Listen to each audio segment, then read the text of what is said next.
옆에 있는 분들이랑 인사하는 시간 갖겠습니다. 주님의 이름으로 사랑합니다. 인사하겠습니다. 주님의 이름으로 사랑합니다. 네. 감사합니다. 한 주는 이사야서 있는 말씀을, 또 한 주는 마가복음의 기적 이야기를 여러분과 주일 예배 시간에 함께 말씀을 나누고 있는데요. 제가 지난번에 오병이어와 칠병이어를 통해서 5,000명을 먹이시고 4,000명을 먹이신 사건에 대해서 여러분들께 설명을 드리면서 뭐라고 결론을 지었냐면, 내가 지금 가지고 있는 것을 내 것이 아닌 하나님께서 주신 것으로 고백하고, 그리고 그것을 나누면 나눌수록, 우리 주님께서는 주님의 살과 피를 나눠주셨잖아요. 그렇게 나누면 나눌수록 더 많은 것으로 채워주시는 하나님이시다 라고 오병이어와 칠병이어의 기적의 사건을 제가 그렇게 결론적으로 말씀을 드린 기억이 있습니다. 혹시라도 그 기적 이야기를 그때 시간에 예배에 참석을 못하셨거나 그렇다면 꼭 제가 지금 말씀드린 이 부분을 잘 기억하셨다가 성경을 읽으시면서 오병이어와 칠병이어 기적 이야기를 읽으실 때, 나누면 나눌수록 내 것이 아닌 하나님의 것으로 인정하고 그것을 쪼개어 나눌 때에 하나님께서 더 귀하고 풍족하고 많은 것으로 채워주신다 라고 하는 것을 꼭 기억하실 수 있기를 부탁을 드립니다. 제가 왜 이 시간에 여러분들께 이 말씀을 드리냐면, 오늘 마가복음 8장 22절에서 26절의 말씀은 아주 절수로는 길지 않은 짧은 그러한 본문인데요. 사실은 오늘 본문의 말씀이 지금까지 나온 기적 이야기와 연결을 하고 앞으로 나올 여러 가지 기적 이야기에 대한 부분과 연결을 해야 하는 그런 짧지만 굉장히 어려운, 너무나도 난해한 그런 구절이 오늘 본문 말씀입니다. 여러분들이 생각하실 때는 이게 뭐 어려운 구절이라고 그러나 라고 생각하실지 몰라도, 이것을 말씀으로 준비하는 저에게는 지금까지 설교를 하면서 말씀을 준비하면서 오늘 본문이 제일 어렵다 라는 그런 생각이 들 정도로 그렇게 중요한 본문이 오늘 본문입니다. 그러니 여러분들께 부탁을 드리는 것은, 오늘 오셨으니 참 잘하셨고요. 그리고 기왕에 오셨으니 오늘 본문 말씀을 함께 묵상해 나아가면서 다른 때보다 좀 더 집중을 해서 말씀을 잘 깨달으실 수 있는 그런 귀한 은혜가 있기를 소망합니다. 성령 하나님께서 역사하셔서 저와 여러분의 심령, 마음의 문을 활짝 여셔서 이 말씀 잘 깨닫고 앞으로 신앙생활 해 나아가는 것이 진심으로 하나님의 기쁨의 사람들로 나아가실 수 있는 은혜가 있기를 소망합니다. 여러분, 오늘 본문 말씀 22절 말씀을 같이 한번 읽어보도록 하겠습니다. 22절입니다. 베세다의 이름에 사람들이 맹인 한 사람을 데리고 예수께 나와 손 대시기를 구하노라, 이렇게 되어 있어요. 여러분, 이 22절에 나와 있는 동사가 있는데요. 거기 보시면 베세다의 이름에 라고 했을 때 이르다 라고 하는 것이 동사로 되어 있고요. 사람들이 맹인 한 사람을 데리고, 이 데리오다 라고 하는 것이 또 동사로 되어 있습니다. 그리고 예수께 나와 손 대시기를 구하다 라고 하는 것이 동사 3개가 나오고 있는데, 문제는 이 헬라어 성경, 그러니까 신약 성경의 원래의 성경인 헬라어 성경에는 이 동사가 다 현재형으로 되어 있습니다. 현재형으로 되어 있다라고 하는 것이 아주 중요한 그런 의미를 가지고 있는데요. 그 의미는 어떤 의미를 가지고 있냐면, 지금 이 사건이 2000년 전 예수님께서 베세다에서 이 기적을 베푸셨는데요. 그런데 이 기적의 사건이 예수님 당시에도 마찬가지이지만, 지금 예배를 하고 있는 이 말씀을 함께 읽고 묵상하는 저와 여러분들에게도 지금 이 시간에도, 다시 말씀드려 2000년 전에도 지금도, 그리고 앞으로 수많은 시간이 흘러간다 할지라도 여전히 맹인의 눈을 뜨게 하는 일이 일어나고 또 그러한 일이 일어나야 마땅하다라고 하는 것을 예수님께서 잘 보여주시기 위해서 마가를 통해서 오늘 22절의 본문의 동사를 현재형으로 쓰고 있다라고 말씀을 드릴 수 있습니다. 본문의 벳세다 맹인도 이 한 사람을 전체를 대표하는 한 사람으로 볼 수가 있다라고 하는 것이거든요. 오늘 본문의 벳세다의 맹인 한 사람이지만 이 한 사람을 통해서 전체를 보여주시고자 하시는 그런 예수님의 의도가 담겨 있다라고 하는 거예요. 그게 누구냐?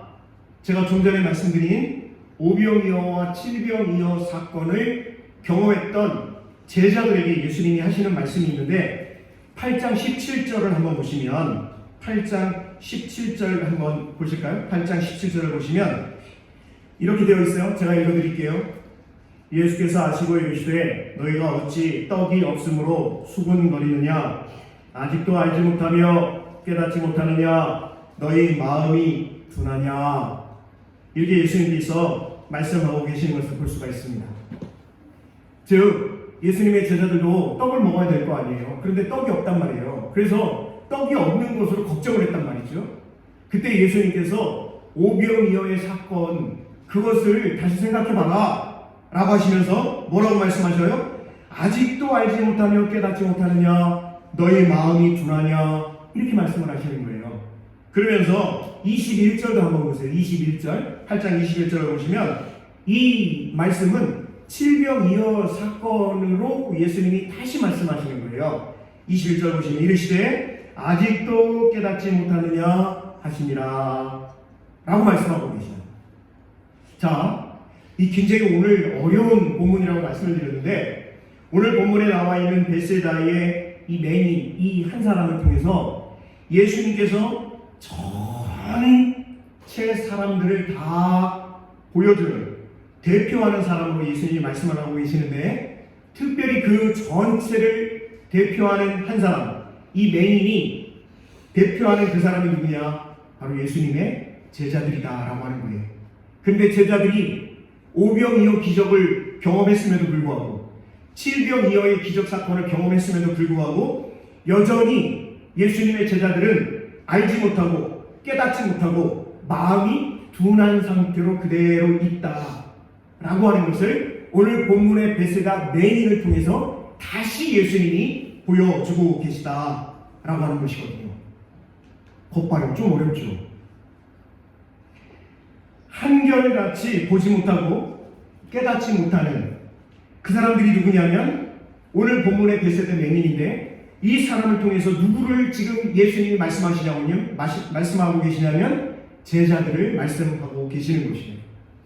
즉 예수님이 제자들을 꾸짖고 계시거든요. 이 17절과 21절에 예수님이 꾸짖고 계시잖아요. 야, 너희들이 그렇게 엄청난 기적사건을 경험하고 보고 그것을 다 체험했음에도 불구하고 아직도 몰라? 아직도 마음이 둔해?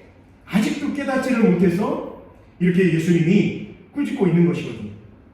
실제로 오늘 본문의 말씀이 이제 제가 잠시 후에 말씀드리겠지만 베드로의 신앙 고백과도 연결을 시켜서 이해를 하게끔 마가가 그렇게 의도를 하고 있다라고 하는 것도 미리 말씀을 드립니다. 자, 23절 말씀 다시 한번 같이 읽어봅니다. 23절입니다.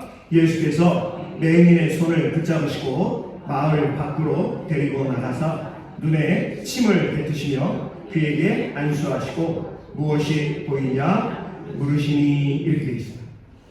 여러분, 벳세다에 맹인이 있었단 말이에요. 그런데 이 벳세다 맹인을 예수님께서 고쳐주시기를 원하셔요? 원치 않으셔요? 예, 원하고 계셔요. 그러면 우리 생각에 그러면 예수님 그냥 곧바로 기도를 해주시든지 아니면 다 나아라 라고 명령을 하시는지 곧바로 그냥 그 자리에서 하시면 될 것 아니에요. 그런데 굳이 오늘 23절 말씀을 보면 예수께서 맹인의 손을 붙잡으시고 어디로 데리고 나가고 계셔요? 마을 밖으로. 한번 따라주세요. 마을 밖으로. 그래요. 이 마을 밖으로 데리고 나아가시는 것이 아주 독특해요. 사실 이 마을 밖으로 데리고 나아가시는 이 모습은 귀먹고 말 어둔한 사람 7장 33절에 보면 이 사람을 고치기 위해서 예수님이 또 따로 데리고 나아가시는 것이 7장 33절에 기록이 되어 있거든요.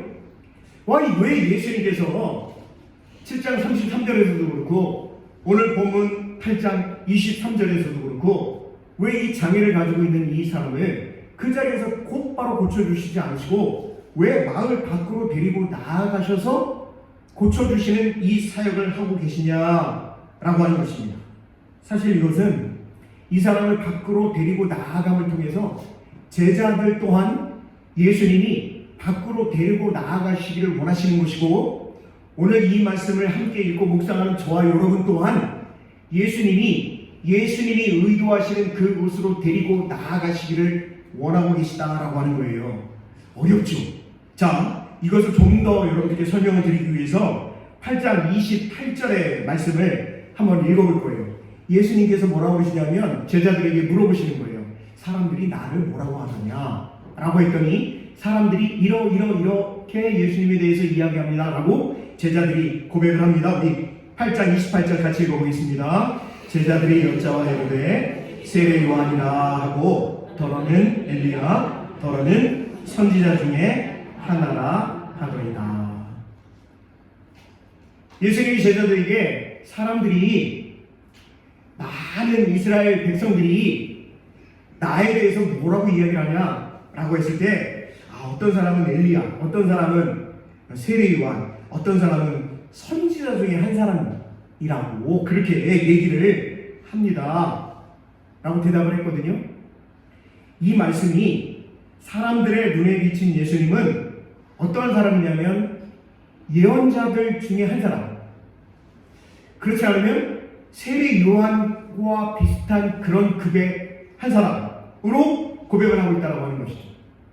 그런 면에서 그렇게 제자들이 고백을 하고 있고 사람들이 고백을 하고 있고 제자들도 예수님 그런 분이지 라고 인정을 하고 있다고 하는 측면에서 그 당시 모든 사람들이 영적으로 어떤 사람이었냐면 맹인이었다라고 하는 사실이에요. 제자들 또한 이런 사회적인 통념을 벗어나지 못하고 있으니 제자들 또한 예수님을 따라다닌다라고 하며 여러 가지 기적과 이적을 경험하고 체험하고 모든 것을 다 보았음에도 불구하고 여전히 영적으로 맹인이다라고 하는 것을 지금 예수님이 말씀하고 계시거든요. 이렇게 대답을 하자 예수님께서 다시 한번 물으시는 거예요. 29절을 한번 읽어보겠습니다. 29절 자 같이 한번 읽어봅니다. 또 물으시되 너희는 나를 누구라 하느냐? 베드로가 대답하여 이르되 주는 그리스도시니이다 하매 이르되 다시 한번 물어보신 거예요. 다시 한번 물으셨다라고 하는 것은 맹인인 제자들의 눈을 뜨게 하기 위한 질문이에요. 여러분 이 부분이 아주 중요하고 잘 이해를 하시기를 바라는데 집중해서 들으셔야 돼요. 졸거나 하시면 안 됩니다. 오늘 조시면 앞으로 이 본문을 가지고 다시 여러분들께 말씀을 전하거나 설명하거나 함께 모여서 이런 시간이 언제일지 몰라요. 기약할 수가 없어요. 자, 여러분 오늘 말씀에 보시면 예수님께서 이 맹인의 손을 붙잡으시고 마을 밖으로 데리고 나가신다라고 하는 것은 새로운 예수님에 대한 정의, 예수님에 대한 예수님의 모습, 예수님이 어떠한 분이신지를 정확하게 알려주시기 위해서 지금 사회 통념에 있는 이 사람을 빼내신다라고 하는 의미를 가지고 있다고 말씀을 드렸는데 눈에 무엇을 하고 계시냐면 23절 중간에 보시면 이 맹인의 눈에 예수님이 무엇을 하고 계시죠? 침을 뱉으셔. 참 이상하단 말이죠. 아니 예수님이 굳이 이 사람을 마을 밖으로 데리고 나가신 것은 이해가 된단 말이에요. 사회적인 통념을 벗어나서 하나님의 마음, 예수 그리스도가 어떤 분이신지를 잘 깨닫게 하기 위해서 밖으로 불러 나가셨다라고 하는 건 이해가 된단 말이에요. 그런데 예수님이 굳이 왜 침을 뱉어서 이렇게 하실 필요가 있을까? 예수님은 하나님이시고 얼마든지 치료하실 수 있는 분이신데 왜 이런 행동을 하셨을까? 라고 하는 것이죠. 여러분 잘 생각해 보시면 수로보니 여인이 있었고요, 귀먹고 말 더듬는 이가 있었고, 오늘 본문에 베세다 맹인이 있는데, 제가 수로보니 여인 그 딸을 고쳐주는 그 사건, 예수님이 이 수로보니 여인에게 뭐라고 하시냐면, 자녀의 떡을 취해서 개에게 주는 것이 마땅치 않다 라고 말씀하셨어요, 안 하셨어요? 말씀하셨어요. 우리 같으면 아니 예수님 아무리 그래도 그렇지 어떻게 나를 개라고 할 수 있어요? 제가 그때 그렇게 설명을 드렸거든요. 그런데 수로보니 여인은 어땠어요? 맞습니다 예수님, 저는 개가 맞습니다. 그 당시 유대인들이 이방인들에 대해서 개만도 못한 사람이라 이렇게 생각을 하고 있었거든요. 그것을 이 수로보니 여인은 당당하게 다 받아들입니다. 맞습니다. 그런데 주님, 개들도 강아지들도 주인의 식탁에서 떨어지는 부스러기 먹지 않습니까? 그러니 주님 우리 딸 고쳐주세요. 이렇게 신앙을 고백했던 여인이 수로보니 여인 아니었습니까? 대단한 믿음의 사람이었다고 제가 설명 들은 기억이 분명히 있고 여러분도 기억이 나실 거예요. 예수님이 모욕하셨어요. 예수님이 욕하셨어요. 뿐만이 아닙니다. 귀먹고 말 더듬는 그 사람을 고치실 때도 예수님 침을 뱉으셨어요. 오늘 본문에도 이 메세다 맹인을 고치시면서 예수님이 어떻게 하고 있어요? 침을 뱉고 계십니다. 여러분 이것이 개라고 표현하고 두 번에 걸쳐서 침을 뱉으시는 이 예수님의 모습은 예수님의 꾸짖음이었다라고 하는 거예요. 예수님의 꾸짖음. 한번 따라해 주실까요? 예수님의 꾸짖음. 그래요. 수로보니 여인에게, 귀먹고 말 더듬는 이에게, 그리고 오늘 본문의 베세다 맹인에게 하시는 예수님의 꾸짖음. 여러분 그런데 이 예수님의 꾸짖음, 이것에서 치유의 역사가 시작되고 있다라고 하는 놀라운 은혜를, 놀라운 이 치유의 시발점이 바로 여기에 있음을 우리가 잘 인식해야 한다라고 하는 것입니다. 사랑하는 성도 여러분, 예수님의 꾸짖음도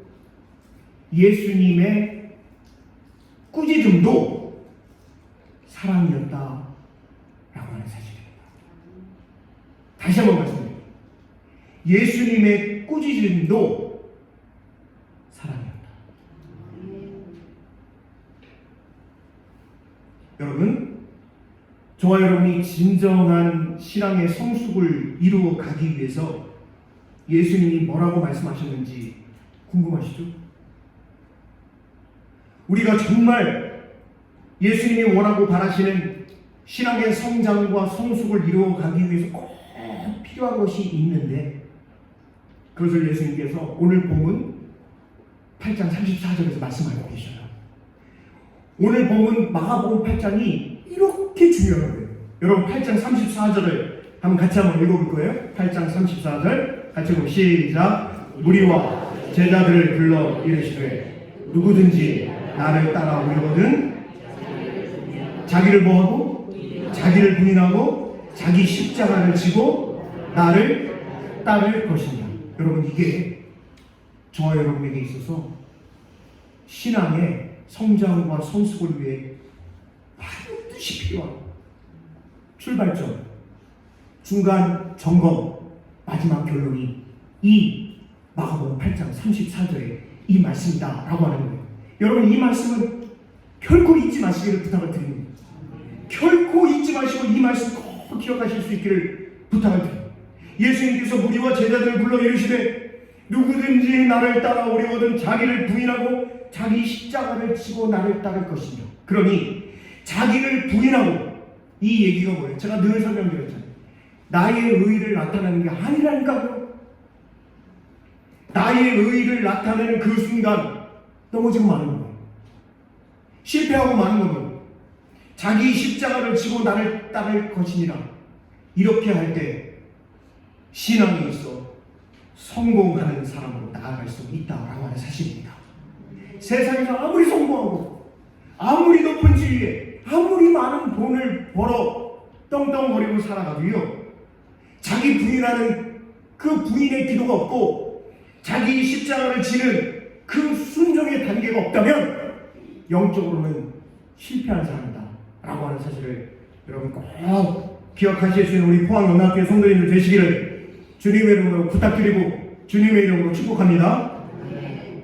오늘 본문 말씀 24절 25절 같이 한번 읽어볼 거예요. 24절 25절 같이 읽으면 시작. 쳐다보며 이르되 사람들이 보이나이다. 나무 같은 것들이 걸어가는 것을 보나이다. 오늘 이에 그 눈에 다시 안수하시네. 그가 주목하여 보니 나아서 모든 것을 밝히 보는지라. 여러분 오늘 본문의 말씀은 굉장히 짧은데요. 굉장히 짧은데 한 구절 한 구절 한 단어가 이상해요. 이상해. 제가 처음에 말씀드렸잖아요. 이 사람을 굳이 예수님이 마을 밖으로 데리고 가실 이유가 뭐냐는 거예요. 설명드렸죠. 사회 통념에서 빼내기 위해서 진정한 하나님의 사람 예수 그리스도의 일꾼으로서의 삶을 살아가게끔 하기 위해서 불러내었다라고 하는 의미를 가지고 있는 것이고, 피침을 뱉으셨다라고 하는 것이 예수님이 이를 꾸짖으신 것과 동시에 그 꾸짖음이 치유의 시작이었고, 이것을 통한 예수 그리스도에서 자기를 부인하고 자기 십자가를 지는 그것이 있어야 신앙의 성공을 이룰 수 있다라고 하는 것을 예수님이 보여주고 계시다라고 하는 것이죠. 그리고 예수님께서 안수하셔가지고 나아라라고 했는데 이게 어떻게 된 일인지 제대로 안 나온 거예요. 첫 번째 예수님이 안수하셨는데, 아니 예수님이 능력이 없어서? 여러분 한번 생각해 보세요. 예수님이 능력이 없어서 예수님이 처음 안수했는데 안 나온 거예요? 아니거든요. 그러면 예수님 왜 굳이 다시 한번 이 사람에게 안수를 해서 그래서 완전히 온전히 보게끔 하실 수밖에 없었느냐라고 하는 그런 물음표를 던지면서 오늘 본문 말씀을 계속 묵상해 보도록 하겠습니다. 왜 그러셨냐면 이유가 있겠죠. 여러분 보세요. 베드로가 예수님에 대한 질문에 이렇게 대답을 합니다. 그러면 너희는 나를 누구라고 하느냐? 라고 하는 예수님의 질문에 베드로가 뭐라고 하냐면 주는, 따라해주세요. 주는 그리스도십니다. 이렇게 대답을 한 거예요. 여러분 그런데 이 본문, 오늘 29절의 이 본문, 또 물으시되 너희는 나를 누구라 하느냐? 베드로가 대답하이르되 주는 그리스도시니이다 하매 라고 했을 때 많은 분들이 뭐라고 해요? 우와! 베드로가 드디어 영적인 눈이 활짝 열려서 예수님을 그리스도로 고백하고 있구나. 많은 사람들은 제자들 대부분이 다 세례 요한 중에 한 사람 혹은 엘리야 또는 선지자들 중에 한 사람으로 예수님을 그렇게 고백을 하고 있는데, 그런데 베드로는 예수님을 그리스도라고 고백을 하고 있구나. 와, 대단한 베드로야 라고 하실 수 있어요. 그런데 문제는 뭐냐면 이 베드로의 고백이 진심으로 예수님을 완전히 이해한 차원에서의 고백이 아니었다고 하는 겁니다. 제가 이렇게 말씀드리면 여러분들 눈이 커져요. 예?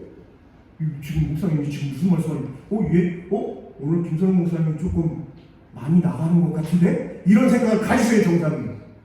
제가 왜 이렇게 말씀을 드리냐면 베드로가 이렇게 고백을 하고 나서 예수님이 뭐라고 말씀하시는지가 중요해요. 자 보세요. 29절부터 우리가 33절까지 한번 잘 읽어가 보도록 하겠습니다. 29절부터 읽어보겠습니다. 시작. 또 물으시되 너희는 나를 누구라 하느냐? 베드로가 대답하여 이르되 주는 그리스도시니이다 하매 이에 자기 일을 아무에게도 말하지 말라. 왜 말하지 말래요? 경고하시고.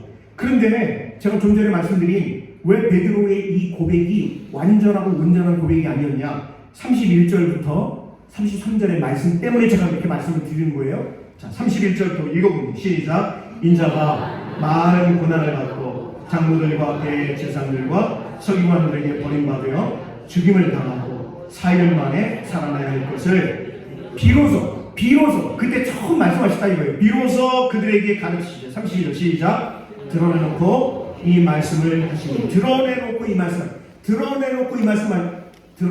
말씀을 하셨다는 것이 31절인데 그건 뭐예요? 예수님이 많은 고난을 받고 장로들과 대제사장 서기관들에게 버림받고 십자가에 죽임을 당하고 사흘 만에 살아나야 될 것, 이것에 대해서 이제 완전히 예수님이 드러내놓고 아예 그냥 다 드러내놓고 이 말씀을 하시니, 그런데 32절 같이 한번 읽어볼게요. 베드로가 시작. 베드로가 예수를 붙들고 뭐하네?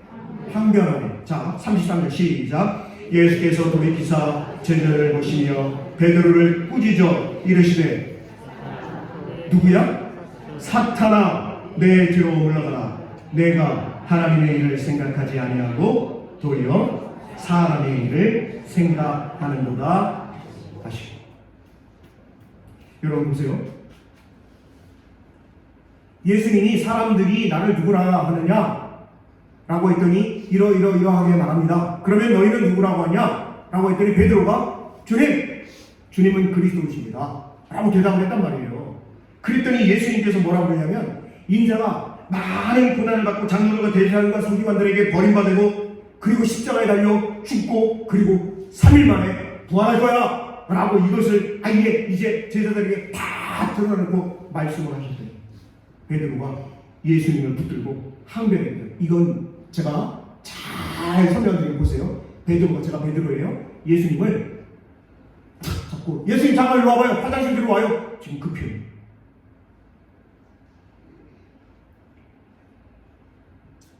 이게 지금 무슨 이야기냐면, 예수님은 그리스도를 다윗과 같은 왕적인 존재로 생각하는, 정치적인 메시아로 생각하고 있는, 로마의 지배에서 해방시켜줄 그런 엄청난 그런 사람, 전쟁 잘하고 힘있고 돈 많고 그런 메시아로 생각하고 있는 유대인들의 이 통념을, 유대인들의 이 생각을 정면으로 거부하고 계시다고 하는 거예요.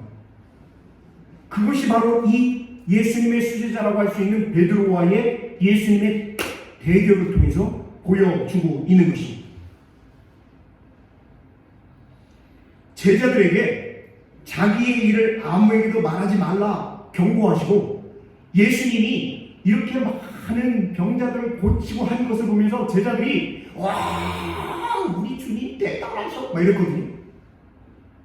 그런데 예수님은 그것이 중요하다가 아니라, 진짜 중요한 것은 내가 메시아로 그리스도로 이 땅에 온 이유가 31절에서 지금 말씀하고 계신 거잖아요. 많은 고난을 받고 버림받고 십자가에 달려 죽고 그리고 부활할 거야. 이 사명을 하나님이 아버지가 나에게 주셔서 라고 하는 것을 제자들과 많은 사람들이, 그리고 오늘 예배하는 저와 여러분이 분명히 깨닫기를 원하고 계신 예수님의 마음, 예수님의 이 귀한 진심을 우리가 알아야 하는데, 제자들이 알아야 하는데, 베드로가 알아야 하는데, 그런데 알지를 못하고 베세다 맹인처럼 여전히 영적으로 눈이 감겨있는 상태에 있다라고 하는 것입니다. 오늘 본문의 말씀이 짧지만 굉장히 중요하고 또 어렵다. 그럼에도 불구하고 오늘 본문의 말씀이 너무너무 중요한 내용을 가지고 있다라고 하는 것이죠. 결국 오늘 본문의 말씀이요, 어디로 가서 결론을 맺게 되냐면 9장 7절에 가서 결론을 맺게 됩니다. 여러분 9장 7절을 한번 보실까요? 9장 7절 말씀 한번 같이 한번 읽어보겠습니다. 변화사안에서 하나님이 예수님을 이렇게 인정해 주고 계시는 거거든요. 9장 7절 같이 읽어보겠습니다. 시작. 마침 구름이 와서 그들을 덮으며 구름 속에서 소리가 나되 이는 내 사랑하는 아들이니 너희는 그의 말을 들으라 하는지라. 여러분 그렇습니다. 제자들마저 예수님을 다윗과 같은 그런 왕, 엄청나게 힘이 센 왕, 해방시켜줄 그런 해방자, 우리를 잘 먹고 잘 살게 해줄 그런 정치적인 그런 존재로 생각을 하고 있었거든요. 그래서 많은 사람들이 예수님을 추종하고 따라다니고 했거든요. 그런데 그렇게 예수님을 따라다니게 되면 예수님을 제대로 이해하지 못한다고 하는 거예요. 여전히 영적으로 맹인으로 살아가게 된다라고 하는 것입니다. 제자들이 기대하는, 많은 사람들이 기대하고 있었던 메시아는 고난받는 종이 아니라 영광의 메시아였던 것이죠. 예수님이 이것을 잘 깨닫게 하시기 위해서 벳세다 맹인에게 2번에 걸쳐서 안수를 하고 있는 거예요. 첫 번째 안수를 했는데도 깨닫지 못하는 베드로와 제자들의 모습을 다시 한번 안수를 통해서 이 벳세다 맹인의 눈을 띄게 하시는 그런 모습으로 지금 연결이 되고 있다라고 하는 것입니다.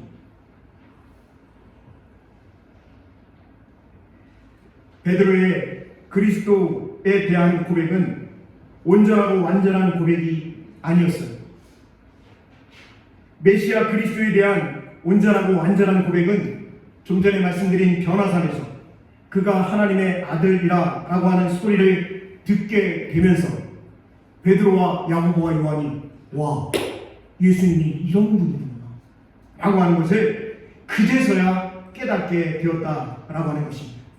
여러분, 예수님에 대한 주는 그리스도시요 살아계신 하나님의 아들이십니다 라고 하는 마태복음 16장 16절에서의 이 고백은요, 고난의 메시아, 십자가의 메시아, 부활과 구원의 메시아를 고백하는 단계로 나아갈 때 의미가 있는 것이지, 단순히 우리를 잘 살게 해주는 정치적인 메시아, 우리를 로마의 속박에서 벗어나게끔 해주는 그런 메시아로 고백하는 한 여전히 눈이 멀어 있는 상태다라고 예수님이 말씀하고 계시는 것이거든요.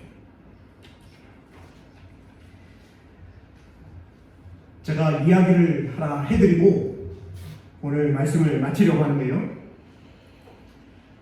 저는 부활에 대해서 오늘 이 이야기를 부활에 대한 것으로 저는 이해를 하고 싶습니다. 여러분들이 오늘 이야기를 잘 들으시고, 그냥 이야기예요. 들으시고 꼭 가지고 계신 스마트폰으로 꼭 한번 검색을 하세요. 검색을 하셔서 정말 그런가 하고 검색을 하시면 좋겠는데, 제가 이야기를 할게요. 생물 도감을 보면 개미 귀신이라고 하는 이름이 붙은 작은 벌레가 있습니다. 개미 귀신을 꼭 한번 검색해봐. 지금 말고요. 지금 말고 오늘 예배 끝나고 있어. 점심 드시고 나긋나긋 노곤노곤 할 때, 그때 개미 귀신이라고 하는 이름이 붙은 작은 벌레가 있는데, 이 개미 귀신이요, 흙이나 모래에 개미 지옥이라고 하는 구덩이를 파고 그 밑에 숨어 있다가 미끄러져 들어오는 개미를 잡아먹는 흉측스러운 놈입니다. 얼마나 개미를 잘 잡아먹는지 이름이 개미 귀신이에요. 귀신같이 잘 잡아먹는다고. 진짜로요. 진짜로. 그래서 개미 귀신이에요. 막말로 참 그 벌레를 이렇게 보시면 동영상도 있고 한데요. 보시면 정말 징그러워요. 어떻게 이 벌레가 이렇게 생겼어? 징그러워 그냥. 그리고 개미가 내려오면요, 개미 이 몸 안에 있는 그 체액을 쭉쭉쭉쭉쭉 빨아가지고 개미를 껍데기만 휙 밖으로 던져버립니다. 그게 개미 귀신이거든요. 아이고, 그냥 더럽게 살고 치사스럽게 산다 싶을 정도로 그 존재 양식 자체가 참으로 징그러워요. 어쩌면 그 개미 귀신으로서는 그렇게 사는 것이 당연한 일이겠지만, 또 그렇게 살다 죽으면 그만이다 싶기도 하겠지만, 제가 볼 땐 그 사는 꼴이 영 마땅치 않습니다. 함정을 파놓고 거기에 빠지는 개미를 잡아먹거든요. 어쩌면 우리 인간의 삶도 거룩하신 하나님의 눈으로 보면 이렇게 보이지 않을까라는 생각을 해보게 된다는 것이죠. 저는 그렇습니다. 만일 개미 귀신에게 너가 누구냐라고 물으면 뭐라고 대답할까요? 나는 개미 귀신이요 라고 대답할 것입니다. 마치 어떤 이에게 당신은 누구요? 라고 물으면 나 사람이요, 나 아무개요 라고 인식하며 사는 것이 이와 다를 바가 없습니다. 하지만 이것이 과연 올바른 대답일 수 있을까요? 그 벌레가 자기를 개미 귀신이라고 생각하고 인간이 자신을 사람이라고 인식하는 것이 과연 자기 존재의 본질을 제대로 깨달은 대답이 될 수 있겠느냐라고 하는 말씀입니다. 인간을 일컬어 하나님의 아들과 하나님의 딸이라고 말하는 우리 믿음의 본질적인 내용이 얼마나 놀랍고 기쁜 소식인지를 절실하게 실감하지 않고는 삶이 바뀌지 않고 그 성품이 변화될 수가 없는 것 아니겠습니까? 우리가 하나님의 아들입니다, 하나님의 딸이라고 하지만 그게 뭐 이런 생각으로 살아가게 되잖아요. 그런데 여러분, 이 개미 귀신, 개미 지옥 말씀을 드렸는데 놀라지 마세요. 이 개미 귀신이요, 명주 잠자리의 유충입니다. 오늘 꼭 두 가지를 검색을 해서 살펴보실 텐데, 개미 귀신이라고 하는 것을 살펴보시고 명주 잠자리를 검색을 해보세요. 잠자리 중에 제일 예쁜 잠자리가 명주 잠자리입니다.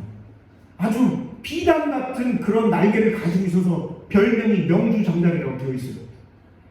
이 개미 귀신이요, 이 개미 지옥, 이 벌레가 나중에 여러분 이 명주 잠자리로 탈바꿈하게 된다라고 하는 것입니다.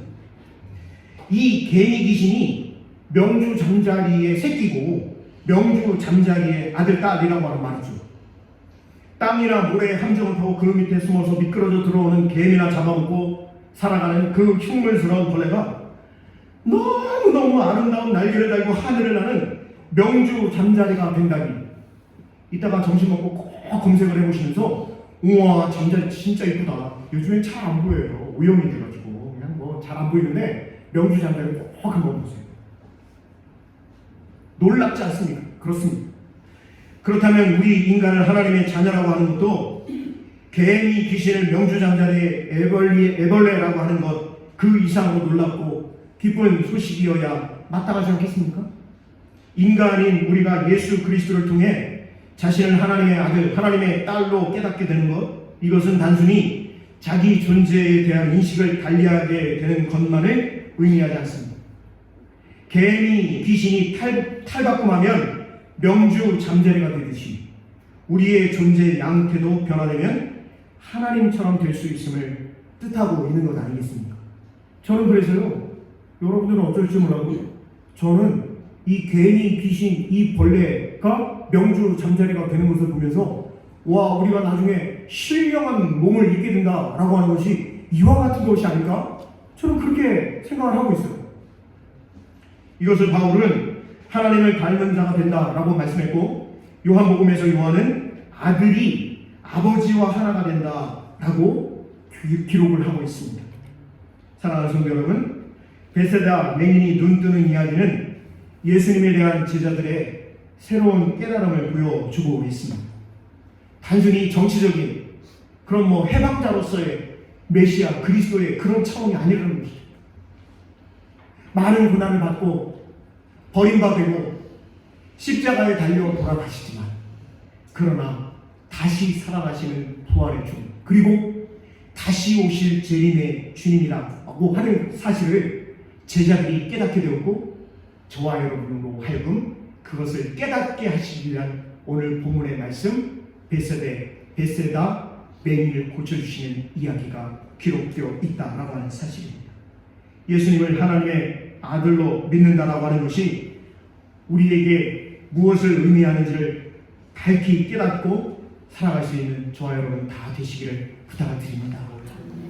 다시 한번 말씀을 드리는데요, 예수님을 성공, 번영, 영광, 돈 많이 버는 어떤 수단, 내가 이 세상에서 입신양명을 위해서 예수님을 이용하는 그런 예수님, 그런 메시아, 그런 그리스도가 되어서는 안 된다는 거예요, 여러분. 아멘도 안 하셔요. 이거를 고백할 수 있어야 진짜로 눈이 뜨인 베세다 맹인이 두 번에 걸쳐서 예수님이 안수하신 그 고치심의 의미를 분명히 깨닫게 되는 것이라니까요. 이것을 깨닫지 못하고 계속해서 예수님 나에게 복 주시는 분, 예수님을 통해서 내가 번영, 예수님을 통해서 영광, 예수님을 통해서 성공, 이렇게만 나아가면요, 여전히 영적인 일이 감겨있는 영적인 매인의 삶을 살아갈 수밖에 없다라고 하는 사실입니다. 반면에 내가 세상에서 실패해도, 내가 세상에서 좌절해도, 그럼에도 불구하고 십자가를 지시고 부활하시고 다시 살아나시고 다시 오실 것을 예정하시고 말씀하신 그 예수님이 나의 주님 되심을 고백하며 나아가는 사람에게는 예수님이 두 번에 걸쳐서 벳사다 맹인의 눈을 뜨게 하셔서 완전히 온전히 보게 하셨던 그 은혜와 은총이 넘쳐나게 될 줄로 믿습니다.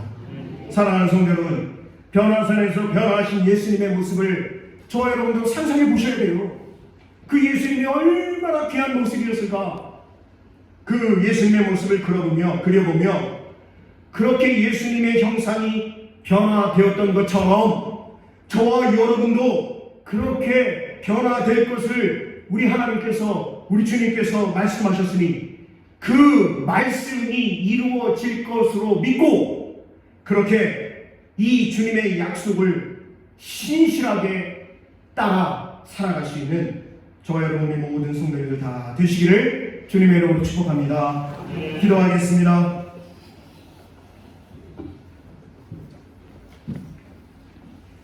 고맙고 감사하신 하나님, 베드로가 예수님을 주는 그리스도시요 살아계신 하나님의 아들이십니다 라고 고백을 했지만 그 고백이 온전하고 완전한 고백이 아니었고 예수님을 성공과 번영과 영광의 메시아로 고백했었던 베드로가 아직까지도 영적인 맹인이었음을 말씀하고 있음을 우리가 분명히 깨닫게 하셔서 오늘 마가복음 8장 22절에서 26절의 말씀에서 기록되어 있는 이 벳사다 맹인을 두 번에 거쳐서 안수하시고 치유하신 그 하나님의 뜻, 예수 그리스도의 뜻이 어디에 있는지 분명히 깨달아 우리 주님 십자가를 지시까지 순종하시고 부활하시고 다시 오실 재림의 메시아이심을 고백하며 믿음으로 승리할 수 있는 우리 모두가 되게 하여 주시옵소서. 예수님 귀하신 이름으로 감사하며 기도드립니다. 아멘.